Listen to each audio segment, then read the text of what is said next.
কোরআনে পাকের 88 নম্বর সূরা। এখানে রয়েছে 26টি ছোট ছোট আয়াত এবং এটাও মক্কা শরীফে অবতীর্ণ অন্যতম একটি সূরা। এই সূরা প্রসঙ্গে একটা হাদিস এসেছে, আপনারা গত সূরায় যেটা শুনেছেন একই হাদিস। সেটা হচ্ছে রাসূলুল্লাহ সাল্লাল্লাহু আলাইহি ওয়াসাল্লাম সূরা আল আ'লা এবং সূরা আল গাশিয়া এই দুটো সূরাকে তিনি ঈদের সময় এবং জুমার নামাজে তেলাওয়াত করতেন প্রায়শ। প্রথম রাকাতে সাব্বিহ ইসমা রাব্বিকাল আ'লা আর দ্বিতীয় রাকাতে সূরা আল গাশিয়া। গাশিয়া এই সূরার নাম, কারণ প্রথম আয়াতেই এই সূরাটি এই শব্দটি এসেছে, হাল আতাকা হাদিসুল গাশিয়া। আপনার কাছে কি গাশিয়ার খবর এসেছে? গাশিয়া কি জিনিস? গাশিয়া মিন আসমা ইয়াউমিল কিয়ামাহ, কিয়ামতের দিনের অন্যতম নাম হচ্ছে গাশিয়া। এবং এই গেশাওয়াতের অর্থ হচ্ছে কোনো কিছু ঢেকে রাখা, কাভার আপ করে ফেলা। লিআন্নাহা তাগশান নাসা ওয়া তাউম্মুহুম, কারণ কিয়ামতের দিনের এই যে কঠিন একটা সিচুয়েশন আসবে, এই পরিস্থিতি সমস্ত মানুষকে ছেয়ে ফেলবে, সমস্ত মানুষকে কাভার করে ফেলবে, সমস্ত মানুষকে গ্রাস করবে। এই সিচুয়েশনটা, এই কষ্টের সময়টা কিয়ামতের দিন, হাসরের ময়দানের এই সিন অনেক কষ্টকর হয়ে যাবে সবার জন্য। এই জন্য এই কিয়ামতের অপর নাম হচ্ছে আল গাশিয়া। আল্লাহ তাআলা এখানে কিয়ামতের সম্পর্কে, বিশেষ করে হাসরের ময়দানে যা কিছু ঘটবে, যে দৃশ্যগুলো আসবে, সেগুলোর আলোচনা করেছেন। সেই জন্যই এই সূরার নাম তিনি রেখেছেন গাশিয়া, অর্থাৎ হাসরের দিনের সিচুয়েশনগুলো আমাদেরকে বোঝার জন্যে। উজুহু ইয়াওমাইদিন খাশিয়া, সেদিন চেহারাগুলো খাশিয়া, একেবারে ভয়ে অস্থির হয়ে যাবে, এবং জালিলা, এবং অপমানিত বোধ করবে, লাঞ্ছিত ফিল করবে। সেদিন যারা দুনিয়ার ভিতরে অনেক দম্ভ দেখিয়েছে, অনেক ক্ষমতা গর্বের অধিকারী ছিল, তারা সবাই সেদিন অত্যন্ত লাঞ্ছিত হয়ে যাবে। এই জন্য অনেকের চেহারা সেদিন খাশিয়া, লাঞ্ছিত চেহারা হবে। এই সূরা একজন তেলাওয়াত করছিলেন, একজন মহিলা, যে মাররান নবী সাল্লাল্লাহু আলাইহি সাল্লাম আলা ইমরাআতিন, কোন একটা বাড়ির পাশে দিয়ে যাচ্ছিলেন। সেই বাড়ির ভদ্র মহিলা, মুরব্বী মানুষ, বুড়ো মানুষটি, তিনি এই সূরা তেলাওয়াত করছিলেন, হাল আতাকা হাদিসুল গাশিয়াহ। প্রথম আয়াত ওনার কানে আসলো, উনি ওই সময় তার বাড়ির সামনে দিয়ে যাচ্ছিলেন। তিনি শুনতে পেলেন মহিলার তেলাওয়াতটা, আর তিনি রেসপন্ড করলেন রাসূলুল্লাহ সাল্লাল্লাহু আলাইহি সাল্লাম, নাম কাদ জাআনি, এসেছে আমার কাছে আল গাশিয়ার খবর। তোমার কাছে কি কিয়ামতের খবর এসেছে? এটা হলো এই আয়াতের প্রথম অর্থ। এই প্রথম আয়াতের অর্থ হলো, তোমার কাছে কি কিয়ামতের খোঁজ খবর এসেছে? হাসরের দিন কি সিচুয়েশন হবে, ওইগুলা কি কিছু এসেছে? তিনি বলেন, হ্যাঁ, খবর এসে গেছে। উজুহু ইয়াওমাইদিন খাশিয়া, অনেকগুলো চেহারা সেদিন অত্যন্ত লাঞ্ছিত হবে। আমিলাতুন নাসিবাহ, সে এমন আমল করেছে, করে টায়ার্ড হয়ে গিয়েছে। তার মানে দুনিয়ার ভিতরে বহু কাজ করেছে, কিন্তু কোনো কাজ নেক কাজের খাতায় গেল না। তার আমল নামার ভিতরে শুধু গুনাহই থাকলো। খুব টায়ার্ড হয়ে গেল আমল করে। নাসিবা মানে টায়ার্ড হয়ে যাওয়া। আর কিয়ামতের দিন সে উঠবে, ওয়াসুল্লিয়াত ইয়াউমাল কিয়ামাতে নারান হামিয়া, তাসলা নারান হামিয়া, পরের আয়াতে। দুনিয়ার ভিতরে অনেক কাজ করলো, করতে করতে টায়ার্ডও হয়ে গেল, কত রকমের মাতবরি করলো, কত রকমের কিছু দুনিয়াতে নেতৃত্ব দিল, সব কিছু করে এত টায়ার্ড, ক্লান্ত হয়ে কি নিয়ে আখিরাতে গেল? খালি হাতে চলে গেল। তার নেকির কোনো আমল নাই। এত কর্মে ব্যস্ত জিন্দেগি কাটিয়ে তাসলা নারান হামিয়া, আখিরাতে দাউ দাউ করা আগুনে ঢুকে পড়লো। দুনিয়ার আমলের পরিণতি তাই হয়ে গেল। অনেক মানুষ দুনিয়াতে, সে মনে করে অনেক নেক কাজ করছে, ভালো কাজ করছে, এত ভালো কাজ করছে, কিন্তু এই কাজ তার জন্য জাহান্নাম ডেকে নিয়ে আসতেছে। কেউ যদি নাচ গানের আসরের আয়োজন করে, এখানে হাজার হাজার লোক আসে, খুব নাচ গান হবে, খুব তামসা হবে, খুব মেলা হবে, খুব ফুর্তি হবে, এগুলো অর্গানাইজ করতে কষ্ট আছে না?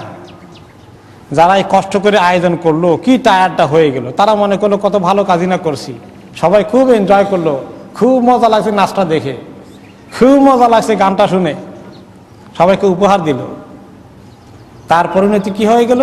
তাসলা নারান হামিয়া, এগুলো করে সে জাহান্নামের আগুনের দিকে চলে গেল।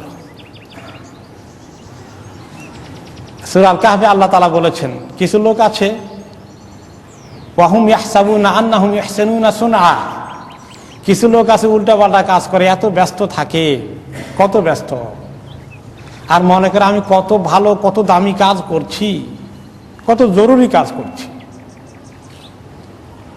কিন্তু তাদের কাজটা হয়ে গেছে বেকার বেহুদা, তাদের কাজটা হয়ে গেছে বেহুদা। সে মন্দ কাজকে ভালো মনে করে খারাপ কাজকে গুরুত্ব দিয়ে করেছে। এটা হলো যে দুনিয়ার মধ্যে যারা গুনাহ খাতার কাজকর্মে নিয়ে সারাদিন ব্যস্ত থাকে তাদের ব্যাপারে। আর কোনো কোনো ক্ষেত্রে কোনো মানুষ আছে দিনের কাজ করে, তথাকথিত ধর্মের কাজ করে, আল্লাহকে পাওয়ার জন্য কি পেরেশানি করে, কিন্তু সে আল্লাহকে পায় না। শুধু মুসলমানদের মধ্যে না, অমুসলিমদের মধ্যেও কিছু লোক ধর্মকর্ম করে তাদের তরিকায়, এবং তাদের মধ্যে কিছু ধার্মিক লোক আছে, তারা অনেক ধর্মের কাজ করে। কিছু সাধু সন্ন্যাসী বৈরাগী আছে না, তারা অনেক দুনিয়ার কৃচ্ছতা সাধন করে, অনেক কিছু খায় না। বৌদ্ধদের যারা ধর্মের গুরু আছে, তাদের যারা ধর্মীয় নেতৃত্ব দেয়, তারা ভালো কাপড়ও তো পরতে পারে না, কি পরে? লাল কাপড়ে গেরুয়া পোশাক বলে, তাই না? সেলাই করা না কি একটা লটকায় রাখে শরীরের মধ্যে, ভালো কাপড় চোপড় পরে নিজেকে, এটাও তার জন্য হালাল নাই। সে তো দিনের কাজ করে, তার জন্য এরকম পোশাক পরতে হবে, মেনে নিয়েছে। ঘর সংসারও করা যাবে না, সারা দিনের শেষে সে আশেপাশের লোকদের কাছে বাটে নিয়ে যাবে, তারা খাবার দিবে, বাস ওইটা খেয়ে থাকবে। কত কষ্ট করছে, ধর্মের কাজ করছে, কিছু পাবে, কি পাবে? একবার ওমর রাদিয়াল্লাহু আনহু যখন সিরিয়াতে আসলেন, শাম দেশে এসে তিনি একজন ওখানকার ধর্মের যাজককে দেখতে পেলেন। তাকে ডাকলে কথাবার্তা বললেন। তার অবস্থা দেখে তাকে যখন, তার চেহারা তিনি যখন দেখলেন যে আল্লাহ রাহিবুন শাইখুন কাবীরুন মুতাকাহহিল, যে এত কষ্ট করে সে কৃচ্ছতা সাধন করতে করতে, বৈরাগ্যবাদ অবলম্বন করতে করতে বুড়ো হয়ে গেছে, শরীরের ভিতরে গোশত বলতে নাই, চামড়া আর হাড্ডি, চেহারা কেমন একদম শুকনো হয়ে গেছে, চেহারার মধ্যে কালো দাগ পড়ে, মনে হয় যে লোকটা কত কষ্ট করছে, খাওয়া দাওয়া সব কিছু বিসর্জন করে। আলাইহি সাওয়াদুন, কালো ছায়া পড়ে গেছে চেহারার মধ্যে কষ্টের কারণে। ফালাম্মা রাআহু ওমর বাকা, তাকে দেখে ওমর রাদিয়াল্লাহু আনহু কাঁদতে শুরু করলেন, কান্না শুরু করে দিলেন। ফাকাল আল্লাহু ইয়া আমিরাল মুমিনিন মা ইউবকিক, তখন তাকে জিজ্ঞেস করা হলো, ইয়া ওমর ইবনে খাত্তাব, এই কান্না শুরু করে দিলেন কেন?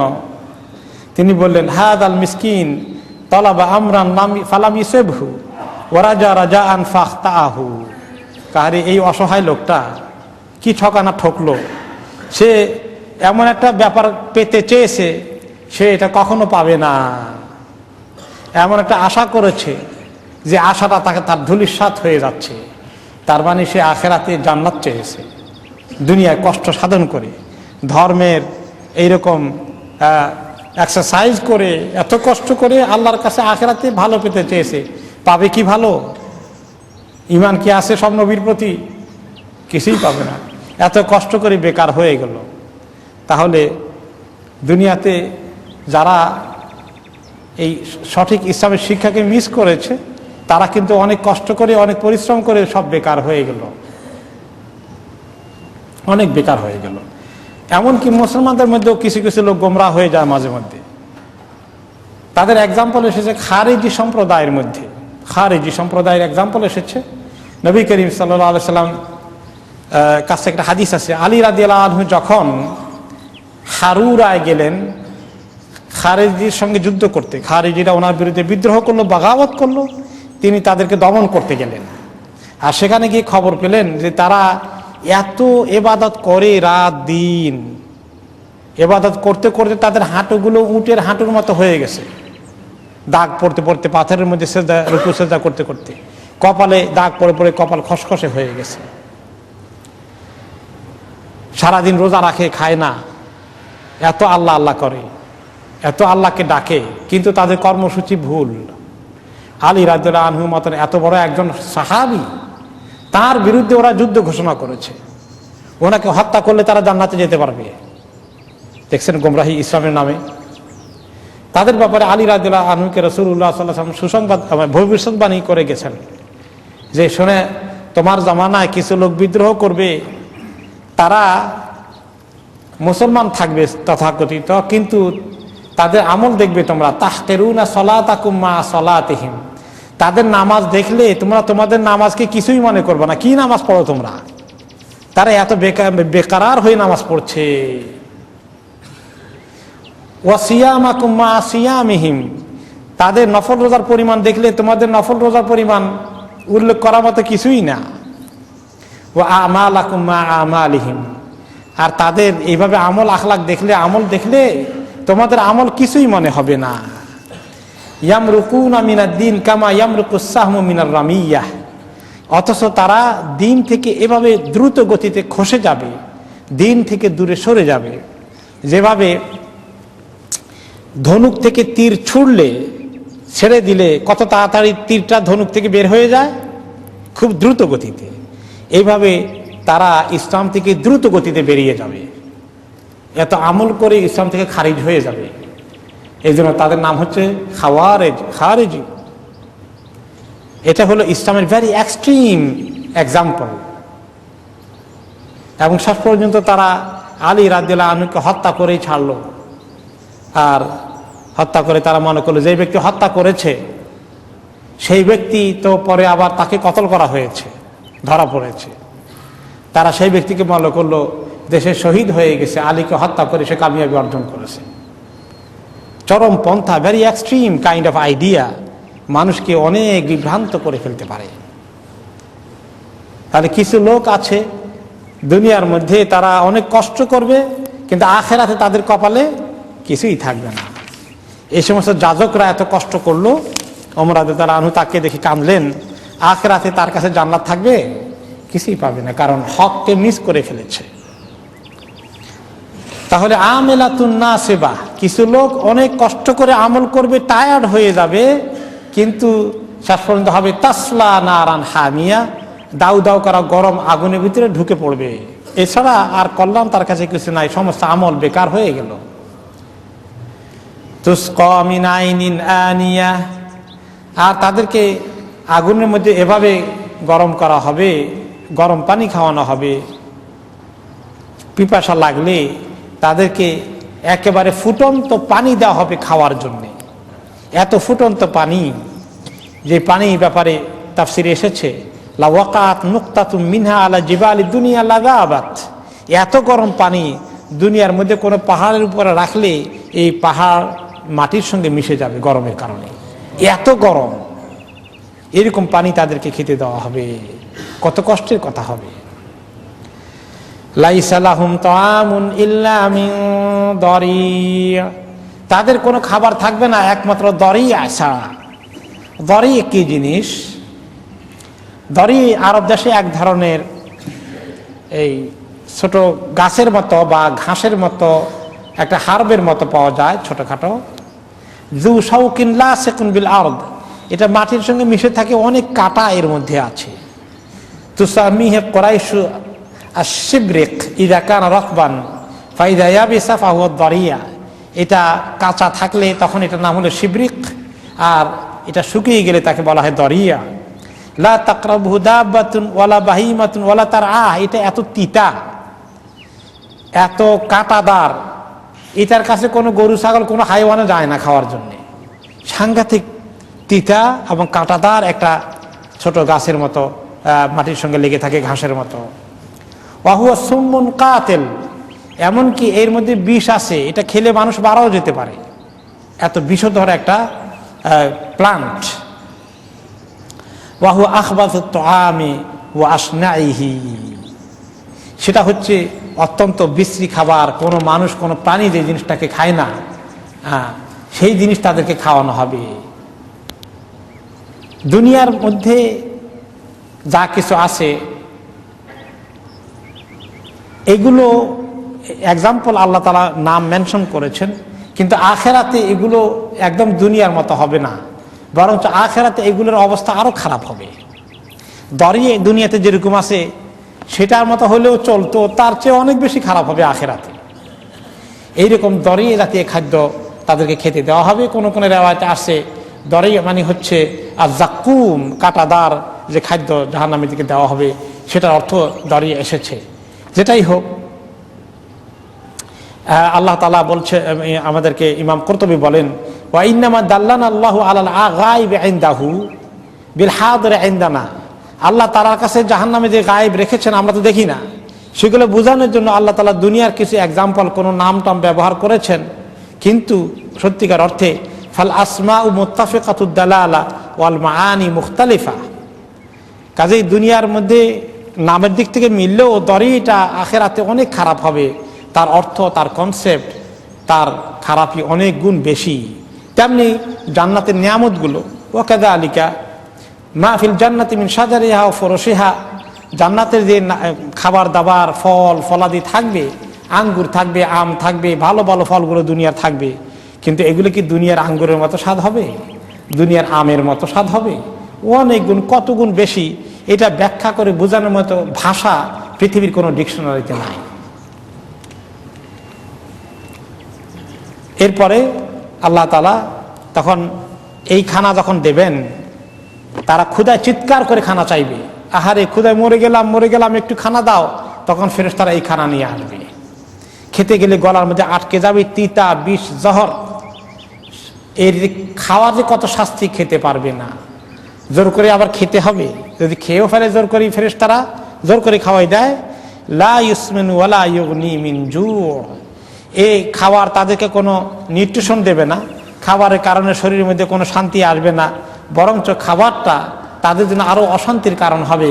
ক্ষুধা নিভে যাবে না, ক্ষুধাও কমবে না, আর এই দ্বারা কোনো ধরনের ফায়দাও হবে না। তাহলে দোনো রকমের কষ্ট হলো তাদের, ক্ষুধায় কষ্ট পেল, আর খানা দিলে সেটাও কষ্টের কারণ হয়ে গেল। কোনটাতে শান্তি আছে জাহান্নামে গেলে? কোনোটাতে শান্তি নাই। নাউযুবিল্লাহি মিন আহলিন নার। এই জাহান্নামে যাওয়া থেকে আল্লাহ তাআলা আমাদেরকে বাঁচিয়ে দিক। ইন্নামা ইউআযাবুনা বিল জু কামা ইউআযাবু মিন কুওয়াতিহি আদ-দারিয়া।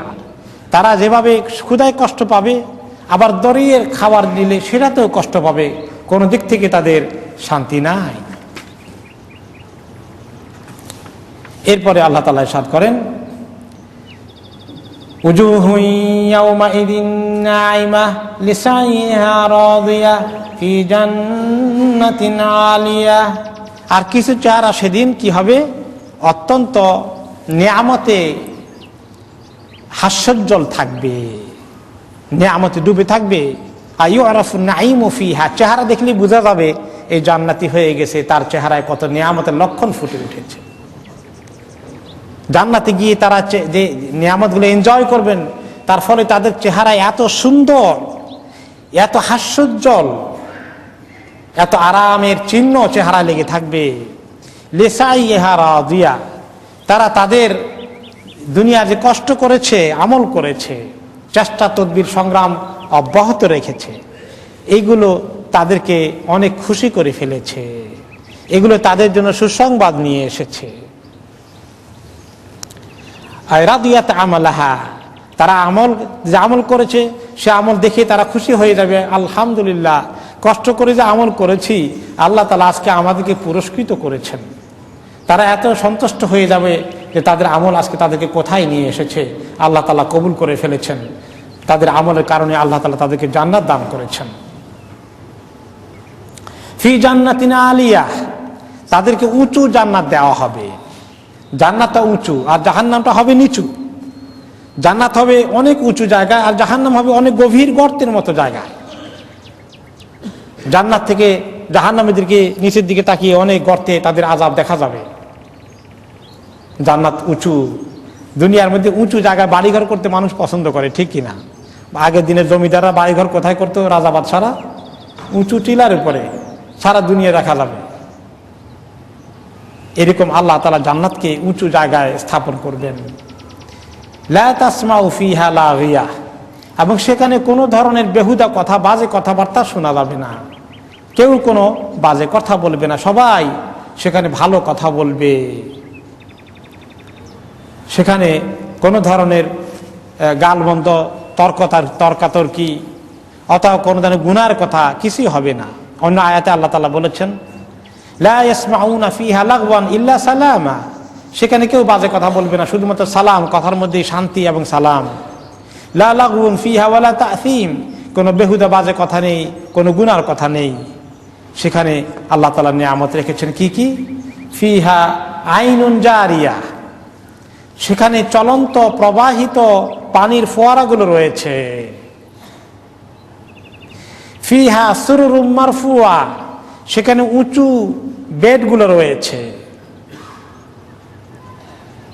পানির ফোয়ারা চলন্ত থাকবে।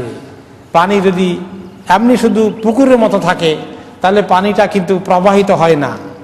জারি থাকলে সে পানিটা সতেজ বেশি থাকে, ঠিক কিনা? যে পানির স্রোত আছে সেই পানিটা অনেক ফ্রেশ, আর যে পানিটা বসে থাকে বড় পুকুর হলেও সে পানিটার তুলনায় প্রবাহিত পানি। এই জন্য জান্নাতের নহরগুলো প্রবাহিত থাকবে। আর সেখানে বেডগুলো উঁচু থাকবে, উঁচু, অনেক উঁচু থাকবে, কারণ উঁচু বেডে শুইতে একটু আরাম বেশি।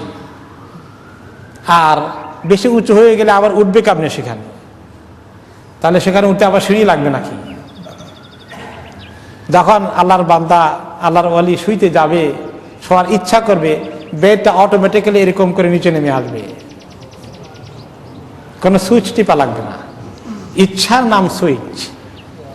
মানুষ মনে করে বিজ্ঞানীরা কত কিছু অটোমেটিক আবিষ্কার করে ফেললো, হায় হায়, অনেক কিছু হয়েছে আবিষ্কার, নো ডাউট, কিন্তু আমাদের শরীরের দিকে তাকালে যে কত অটোমেটিক সিস্টেম আছে, সুবহানাল্লাহ, সে কথা আল্লাহ তাআলা বলে দিয়েছেন, ওয়াফি আনফুসিকুম আফালা তুবসিরুন, তোমাদের শরীরের ভিতরে কি কি কত কিছু আল্লাহর কুদরতের ক্ষমতা আছে, তোমরা কি তা দেখো? দেখে কি চিন্তা করো? এইভাবে বেডটা নিচে নেমে আসবে, তারপরে আবার উপরে উঠে যাবে। এরপরে যখন আল্লাহর বান্দা, হাদিসে ইমাম ইবনে কাসির বলেন, ফাইজা আরাদু ওয়ালিউল্লাহ আন ইয়াজলিসা আলা তিলকা সুরুরিল আলিয়া তাওয়াদাআত লাহু, আল্লাহর ওয়ালিরা যখন, বেহেশতিরা যখন, জান্নাতীরা যখন এই উঁচু বেডে শুইতে ইচ্ছা করবেন, শুধু বেডটা তাদের একদম কাছে নিচু হয়ে যাবে, আবার যেই তারা শুয়ে পড়বেন আবার অটোমেটিক্যালি উপরের দিকে উঠে যাবে। এবং জান্নাতের বেডগুলো উঁচু কেন হবে? এত উঁচু হবে, অনেক উঁচু হবে, যে জান্নাতের ছাদ এবং গ্লাসের অনেক কিছু থাকবে, আবার গ্লাসের, তা দুনিয়ার গ্লাস না, দুনিয়ার গ্লাসে ঢিল দিলে ভেঙে যায়। জান্নাতের গ্লাস স্বচ্ছ, অত মজবুত, কত সুন্দর হবে, সেরকম গ্লাস দিয়ে তারা বেডে থেকে সারা অনেক কিছু দেখতে পাবেন। এই জন্য এত উঁচু করা হবে। ছাদও অনেক উঁচু হবে, আর সব কিছু গ্লাসের হবে। এক হাদিসে রাসূলুল্লাহ সাল্লাল্লাহু আলাইহি ওয়াসাল্লাম বললেন যে জান্নাতে এত সুন্দর সুন্দর ভবনগুলো আছে, স্বচ্ছ গ্লাসের তৈরি, বাইরে থেকে ভিতরে সব কিছু দেখা যাবে, আর ভিতরে থেকে বাইরের সব কিছু দেখা যাবে। তা আপনারা বলবেন, এত দেখা গেলে তো কোনো প্রাইভেসি থাকলো না। সেখানে অটোমেটিক ব্লাইন্ড থাকবে প্রাইভেসির জন্য। দুনিয়াতে ব্লাইন্ড দেখছেন? ওই যে ঘরের মধ্যে লাগানো, যে কিচেন টিচেনে টান দিতে হয় তো ব্লাইন্ড, সেখানে আপনি ইচ্ছা করবেন আমার প্রাইভেসি থাকুক, এখন অটোমেটিক্যালি ব্লাইন্ড লেগে যাবে। মনে চাইছে এখন আমার ইচ্ছা যে আমি এখন দেখবো সারা দুনিয়া বলতে তখন তো সারা জান্নাত কি আছে সব দেখতে চাই, হ্যাঁ, সকাল ব্লাইন্ড ওপেন হয়ে যাবে। এত সুন্দর প্যালেসগুলো, রাজপ্রাসাদ তৈরি করে রাখা হয়েছে।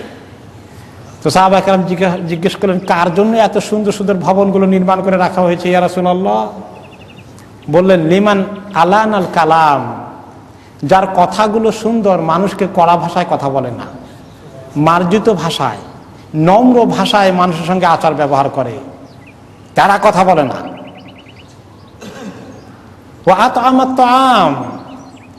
আর মানুষদেরকে, যারা অসহায় অভুক্ত আছে, তাদেরকে খাবার দাবার দেয়, তাদেরকে খাবার দাবার দেয়, তাহলে দান খয়রাত বেশি করে করে।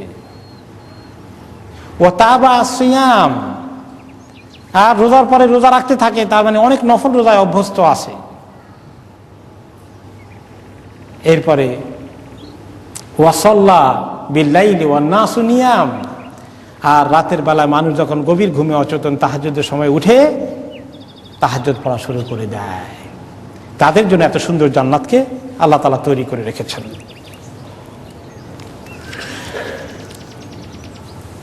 ফিহা সুরুরুম মারফুআ ওয়া আকওয়াবুম মাওদুআ, আর রকমারি পানের পাত্র, গ্লাস, জগ, কাপ, এইগুলাকে ছড়িয়ে ছিটিয়ে রাখা হবে। কত রকমের কাপ আছে সেখানে, গ্লাস আছে, কারণ কত রকমারি ড্রিঙ্ক আছে, সব রেডি করা, নিজের হাতে নিতে হবে না, খাদেমরা এগুলা নিয়ে দৌড়তে থাকবে। ওয়া নামারিকু মাসফুফা, আর রকমারি বালিশ সাজানো থাকবে, বিভিন্ন রকমের বালিশ। আর সোফা সেটের উপরে রাখে যে কি জানি বলে এটাকে, কুশন, এগুলো ওয়াসাইদ দুইটার অর্থেই আসে, বালিশ এবং কুশন। এগুলো ছড়ানো ছিটানো থাকবে কত আরাম করে থাকার জন্যে। ও জারাবিয়্যু মাবসুসা, আর নিচে বিছানো থাকবে সুন্দর সুন্দর কার্পেট। আর আরেকটা দিন কি বলেন আপনারা, ভুলে গেছি, ওই সিটিং রুমে থাকে যে ছোট কার্পেটের টুকরাকে পিসকে, রাগ, হয়তো রাগ, অনুরাগ, কত কিছু আছে, কার্পেট, রাগ সুন্দর করে বিছানো থাকবে, কত রকমারি সাজানো থাকবে। ও জারাবিয়্যু মাবসুসা, ছড়িয়ে ছিটিয়ে সাজানো থাকা রাগগুলো, কার্পেটগুলো। এই জান্নাতের কথা আল্লাহ তাআলা বললেন মুমিনদেরকে উৎসাহিত করতে, এত সুন্দর জান্নাত তোমাদের জন্য রাখা হয়েছে। একটি হাদিসে রাসূলুল্লাহ সাল্লাল্লাহু আলাইহি ওয়াসাল্লাম একবার বললেন,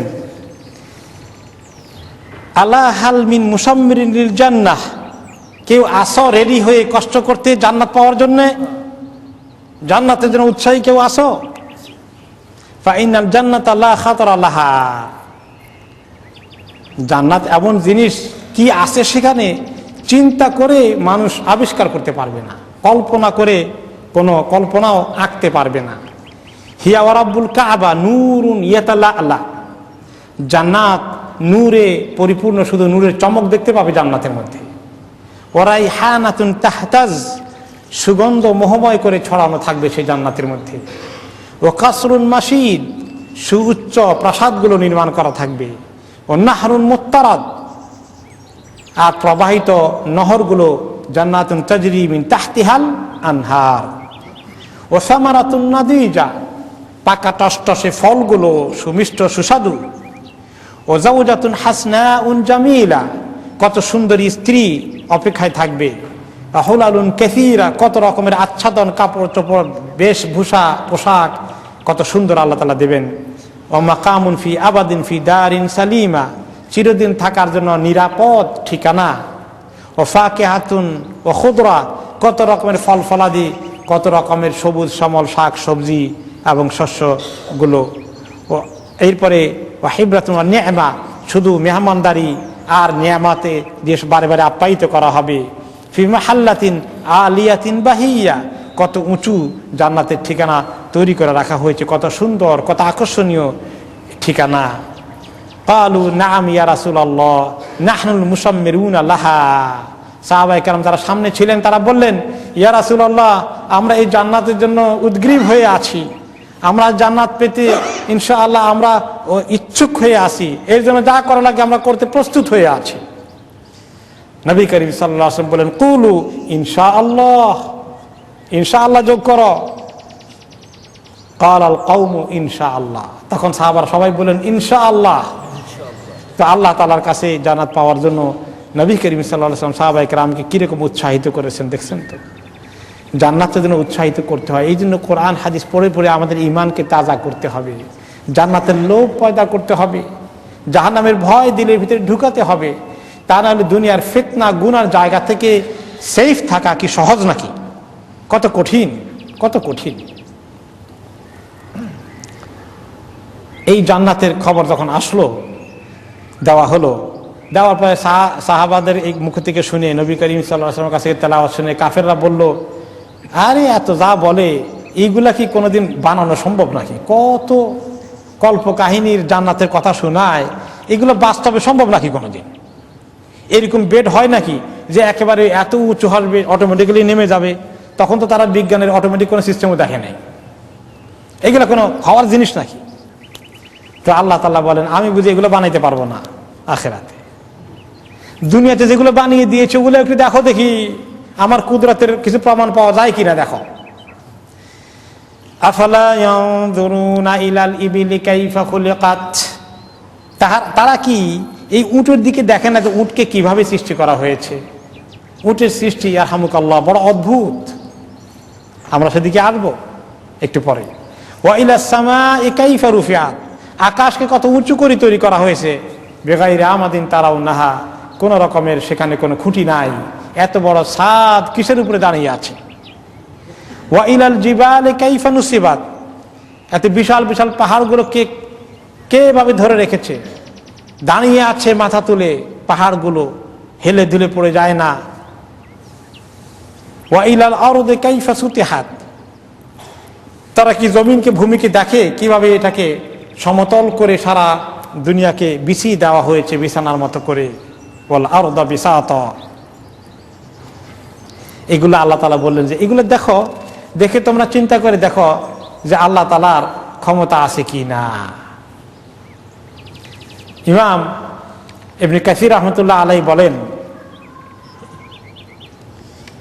যে উটকে আল্লাহ তাআলা আগে কেন উল্লেখ করলেন? কারণ আরবদের কাছে সবচেয়ে বেশি তাদের জরুরি প্রাণী ছিল উট, এবং উটটা এমনভাবে সৃষ্টি করা হয়েছে, ফাইনহা খালকুন আজীবুন ওয়া তারকিবুহা গারীবুন, অতি আশ্চর্য ধরনের একটি জানোয়ার, একটি প্রাণী। তার সৃষ্টিটা, তার স্ট্রাকচারটাও অদ্ভুত। ফাইনহা ফি গায়াতিল কুওয়াতি ওয়া শিদ্দাহ, সেটার শক্তি অনেক বেশি, অনেক তার শক্তি আছে, অনেক কিছু হজম করতে পারে, সে অনেক কিছু বরদাস্ত করতে পারে, কঠিন আবহাওয়া মেনে নিতে পারে। ওয়াহিয়া মা যালিকা তানকাদুল কাঈদ আদ-দাঈফ, এবং তার অনেক শক্তি আছে, অনেক মাল ক্যারি করতে পারে উট, সাইজের তুলনায় মাল কিন্তু অনেক বেশি ক্যারি করতে পারে উটের পিঠে। এবং এত শক্তির সাথে একটা জিনিস তাকে হাঁকিয়ে নিয়ে যায়, তার চেয়ে কম শক্তি সম্পন্ন একটা মানুষ তার কথা শুনে। তুকালু, আবার প্রয়োজন বোধে মানুষের খাবার দরকার হলে জবাই করে খেয়ে তার থেকে মানুষ ফায়দা নিচ্ছে। ওয়ায়ান্তাফাউ ইরতাহু বিআবরিহা, তার এই যে গোবর আছে সেটাও অনেক কাজে লাগে আরব দেশে, অনেক সময় লাকড়ি হিসাবে, অনেক সময় সেগুলো দিয়ে সার হিসাবে বহু কাজে লাগে। এমনকি বিশেষ করে আরব দেশে ঘর বানানোর কাজে লাগে অনেক, মাটির ঘরগুলো গোবর দিয়ে মাটির সঙ্গে মিক্স করে লেপে, তাহলে এটা অনেক শক্তিশালী হয়, নাহলে বৃষ্টির পানিতে ধুয়ে মুছে চলে যায়। ওয়াইশরাবু লাবানুহা, উটের দুধ আরবদের লোকদের জন্য তখন অন্যতম প্রধান খাদ্য ছিল, পানীয় ছিল। ওয়ানাব্বাহু বিযালিকা লিআনাল আরব গালিবু দাওয়াবিহিম কানাতিল ইবিল, আরবদের তাদের অধিকাংশ কাজে লাগতো এই উটের মতো প্রাণীটা। শরাইহ আল কাদি এই আয়াত পড়ে বলতেন, উখরিজু বিনা হাত্তা নানজুরা ইলাল ইবিল কাইফা খুলিকাত, চলো যাই দেখি আমরা উটটাকে আবার ভালো করে দেখি আল্লাহ তাআলা কি কৌশলে এটাকে সৃষ্টি করেছেন। ওয়াইলাস সামাই কাইফা রুফিআত, কিভাবে আল্লাহ তাআলা এই আসমানকে এত উঁচু করে সৃষ্টি করলেন, চলো আমরা বাইরে গিয়ে একটু দেখি। আল্লাহ তাআলা এইভাবে দেখতে বলেছেন, আল্লাহ সৃষ্টি দেখা দরকার। অন্য আয়াতে আল্লাহ তাআলা বলেছেন, আফালাম ইয়ানজুরু ইলাস সামাই ফাওকাহুম কাইফা বানাইনাহা ওয়া যায়্যানাহা ওয়া মা লাহা মিন ফুরুজ, সূরা আল কাফে বলেছেন আল্লাহ তাআলা, সূরা কাফ, যে মানুষ কি দেখে না যে তাদের মাথার উপরে আমি কি সুন্দর করে এই আসমান বানিয়েছি, সুন্দর জমায় করেছি, সুন্দর নীলাভ রং দিয়েছি, হ্যাঁ, এই নীলিমার আকাশ দিয়েছি, আর সুন্দর সুন্দর তারকারাজি খচিত করে দিয়েছি, দেখতে কত সুন্দর লাগে। এর মধ্যে কি কোনো ত্রুটি আছে তারা কি দেখে না? আল্লাহ তাআলা সৃষ্টিকে আল্লাহ তাআলা বারে বারে দেখতে বলেছেন যে তোমরা চতুর্পাশে তাকাও, দেখো, দেখে আল্লাহ তাআলা স্বীকৃতি দাও। সূরা আলে ইমরানে সম্ভবত আল্লাহ তাআলা বলেছেন, আল্লাযীনা ইয়াযকুরুনা আল্লাহা ইন্না ফি খালকিস সামাওয়াতি ওয়াল আরদ ওয়া ইখতিলাফিল লাইলি ওয়ান নাহার লাআয়াতিন লিউলিল আলবাব।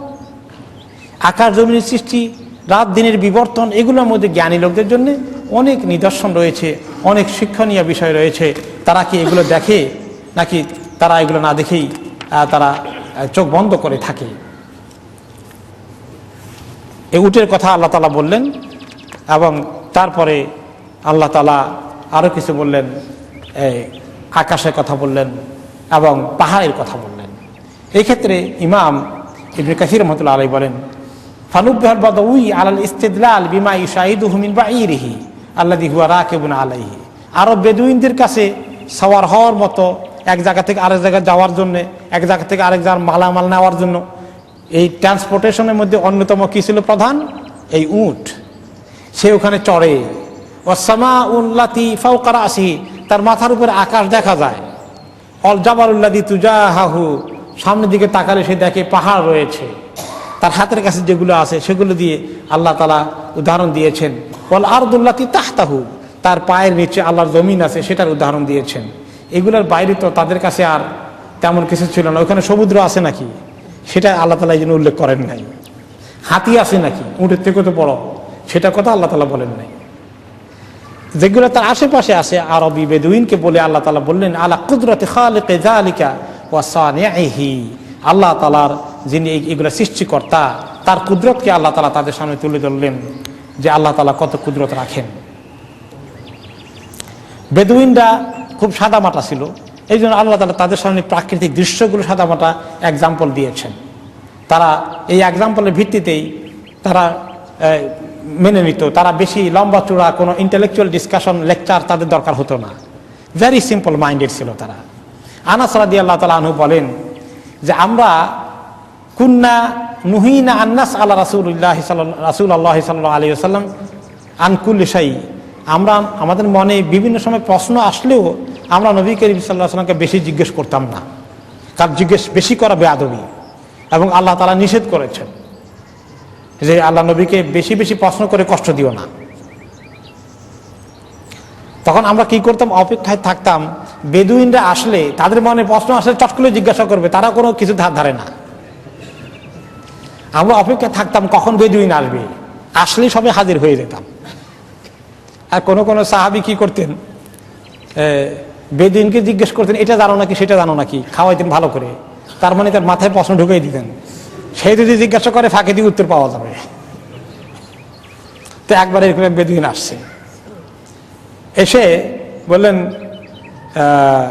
ইয়া মুহাম্মদ ইন্না আতানা রাসূলুক, আমাদের কাছে আপনি একজন রসুল পাঠিয়েছিলেন, মানে আপনি একজন আমাদের কাছে মোবাল্লেগ পাঠিয়েছেন দাওয়াত দেওয়ার জন্য।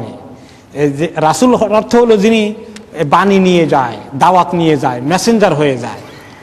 তো আপনি তো একজন রসুল পাঠিয়েছেন আমাদের কাছে, মানে একজন মানুষ পাঠিয়েছেন আমাদেরকে দাওয়াতের খবর দিয়া আপনি নাকি নবী হয়েছেন, আল্লাহ নাকি আপনাকে পাঠিয়েছে, এগুলো কনফার্ম করতে চায়। ওইখানে গেছে আমাদেরকে বলছে আপনারা জিজ্ঞাসা করবো এগুলো সব ঠিক কিনা, সে যা যা বলছে কনফার্ম হতে চাই। আপনার রসুল এসে বলছে ফাযাআমা লানা আন্নাকা তাযউমু আন্নাল্লাহ আরসালাক, সে দাবি করেছে আমাদের কাছে আপনি নাকি দাবি করেছেন যে আল্লাহ তাআলা আপনাকে রসুল হিসেবে পাঠিয়েছে, কথা ঠিক কিনা? ক্বালা সাদাকা, হ্যাঁ আমার রসুল তোমাদেরকে ঠিক মতোই খবর দিয়েছে। আচ্ছা গেল এটা। ফামান খালাকাস সামা, এখন বলে তাহলে বলেন তো দেখি এই আকাশকে সৃষ্টি করেছেন? বেদিন প্রশ্ন করতেছে। ক্বালা আল্লাহ, আল্লাহ সৃষ্টি করেছেন।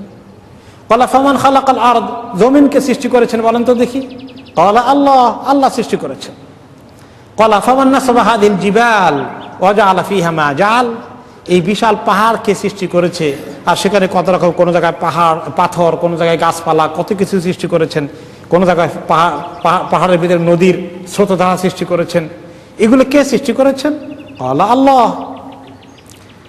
এগুলো কনফার্ম হয়ে এবার বলে ফাবিল্লাযী খালাকাস সামাআ ওয়াল আরদা ওয়া নাসাবা হাযিল জিবাল আল্লাহু আরসালাক, তাহলে যে আল্লাহ, ওই আল্লাহর কসম করে বলি যিনি আকাশ সৃষ্টি করেছেন, জমিন সৃষ্টি করেছেন, পাহাড়গুলোকে সৃষ্টি করেছেন, সেই আল্লাহ কি আপনাকে নবী করে পাঠিয়েছেন?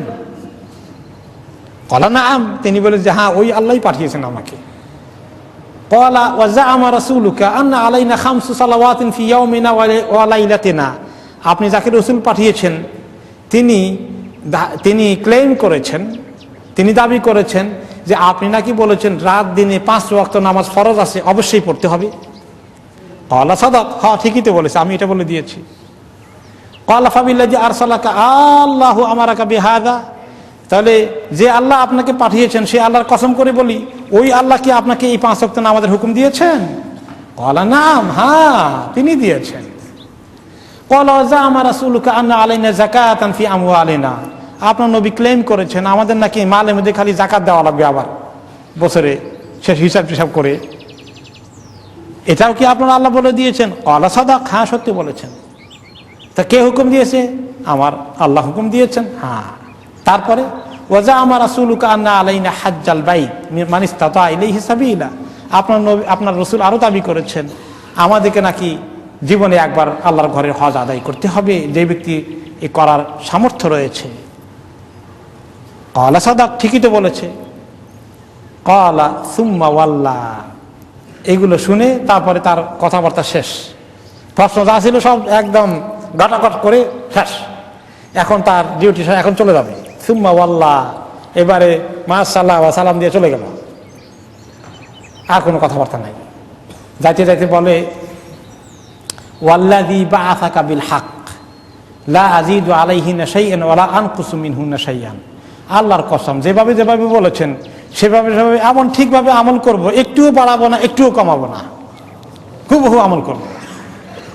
একদম ঈমান মজবুত হয়ে গেছে। ফাকালা নবী সাল্লাল্লাহু আলাইহি ওয়াসাল্লাম ইন সাদাকা লা ইয়াদখুলান্নাল জান্নাহ, এই লোকটা যদি সত্য বলে থাকে, এই কথা, এই স্পিরিট, এই আমলের কারণে সে জান্নাতে চলে যাবে। তাহলে ইসলামের কথা যতটুকু শুনলাম ততটুকু হুবহু আমল করার চেষ্টা করার মধ্যে এই স্পিরিট আছে। বেদুইনরা বেশি প্যাঁচঘোষ বুঝে টুঝে না, শহরের লোকেরা একটু শিক্ষিত, বেশি কথাবার্তা, কায়দা কানুন অনেক রকম আছে, এই বেচারা তো সোজা সাদা কথাবার্তা। এই জন্য কোনো কোনো হাদিসে এসেছে ওমর রাদিয়াল্লাহু আনহু বয়ান করতেন আল্লাহুম্মা ঈমানান কা ঈমানিল বাদওয়ি, আল্লাহ বদবিদের মতন সোজা সরল ঈমান দিও আমাকে, প্যাঁচঘোষওয়ালা ঈমান চাই না। এরপরে কাফেরদেরকে আল্লাহ তাআলা বললেন যে আমি জান্নাতে আখিরাতে এগুলো তৈরি করতে পারবো না, জাহান্নামে এত শাস্তি দিতে পারবো না, তোমরা মনে করলা এগুলো কে করবে এত কিছু? তো তোমাদের এই দুনিয়ার সৃষ্টিগুলো দেখলে দেখে এখন বুঝো যে তোমরা সেই আল্লাহ কি ক্ষমতা আছে। এগুলো দেখে তারপরে যদি তারা ঈমান না আনে, হে নবী আপনি এবার কি করবেন? ফাযাক্কির ইন্নামা আনতা মুযাক্কির, তারা ঈমান না আনলে আপনার কিছু করার নাই, আপনি নসিহত করেন, দাওয়াত দেন, তাদেরকে বুঝান, দাওয়াত পৌঁছাই দেন, তাবলীগ করেন, আপনার ডিউটি শেষ। আপনাকে আমি মুযাক্কির, মানুষকে এই স্মরণ করিয়ে দেওয়া, পৌঁছে দেওয়ার জন্য দায়িত্ব দিয়েছি।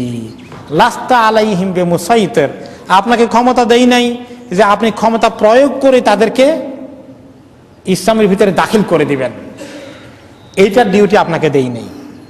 ওমা আলাইনা ইল্লাল বালাগুল মুবিন, আমাদের তো ডিউটি মাত্র হচ্ছে পরিষ্কার করে আল্লাহর পক্ষ থেকে পয়গামকে পৌঁছে দেওয়া। গ্রহণ করা না করা মানুষের ইচ্ছা, লা ইকরাহা ফিদ্দীন, জোর করে দিনের ভিতরে নিয়ে আসতে হবে, সেটা আল্লাহ তাআলা মানুষকে দেন নাই। হ্যাঁ, এটা কিন্তু বুঝানোর জন্য নবীকে দায়িত্ব দেওয়া হয়েছে, বুঝানোর জন্য, দাওয়াত পৌঁছানোর জন্য উম্মতকে দায়িত্ব দেওয়া হয়েছে পরবর্তী পর্যায়ে। ইল্লা মান তাওয়াল্লা ওয়া কাফার, হ্যাঁ যারা এই সুন্দর দাওয়াত পাওয়ার পরেও তাওয়াল্লা, মুখ ফিরিয়ে নিয়ে যায়, পৃষ্ঠ প্রদর্শন করে, উল্টা দিকে যায়, কুফরি করে, মানে না, অস্বীকার করে মানতে, ফায়ুআযিবুহুল্লাহুল আযাবাল আকবার, এই লোকগুলোকে আল্লাহ তাআলা অনেক বড় আযাব দিবেন, কঠিন শাস্তি দেবেন। কখন দেবেন? ইন্না ইলাইনা ইয়াবাহুম সুম্মা ইন্না আলাইনা হিসাবাহুম, আমাদের কাছে তাদেরকে একদিন ফেরত আসতে হবে। ইন্না লিল্লাহি ওয়া ইন্না ইলাইহি রাজিউন, কার কাছে রুজু করতে হবে? আল্লাহ তাআলার কাছে সবাইকেই যেতে হবে। মুমিন যাবে শুধু আল্লাহর কাছে, যে কাফের যেতে চায় না তাকেও যেতে হবে, না গিয়ে কোনো উপায় নেই। আমার কাছে আসলে সুম্মা ইন্না আলাইনা হিসাবাহুম, আর আমরা তাদের হিসাব নেওয়ার জন্য বসে আছি। ওয়া কাফা বিনা হাসিবিন, আমি একাই হিসাব নেওয়ার জন্য যথেষ্ট। আমি হিসাব নেব, আর তাকে হিসাবের পরে কি দিতে হবে, কি পুরস্কার সে পাওয়ার উপযুক্ত, সেগুলো আমি করেই ছাড়ব। এই আয়াত পড়া শেষ হয়ে গেলে একটা দোয়া করা ভালো, আল্লাহুম্মা হাসিবনা হিসাবান ইয়াসীরা। সুম্মা ইন্না আলাইনা হিসাবাহুম যখন পড়বেন নামাজের মধ্যেও মনে মনে বা একটু আস্তে আল্লাহুম্মা হাসিবনা হিসাবান ইয়াসীরা, এটা পড়ে নেওয়া উত্তম, কারণ হিসাবের কথা আছে। নবী করিম সাল্লাল্লাহু আলাইহি ওয়াসাল্লাম এইভাবে অর্থ অনুযায়ী সঙ্গে সঙ্গে রেসপন্ড করতেন, আল্লাহ তাআলার কাছে বলতেন, দোয়া করতেন। আল্লাহ তাআলা যেন আমাদের হিসাবকে সহজ করে দেন। আল্লাহুম্মা হাসিবনা হিসাবান ইয়াসীরা ইয়া রাব্বাল আলামিন।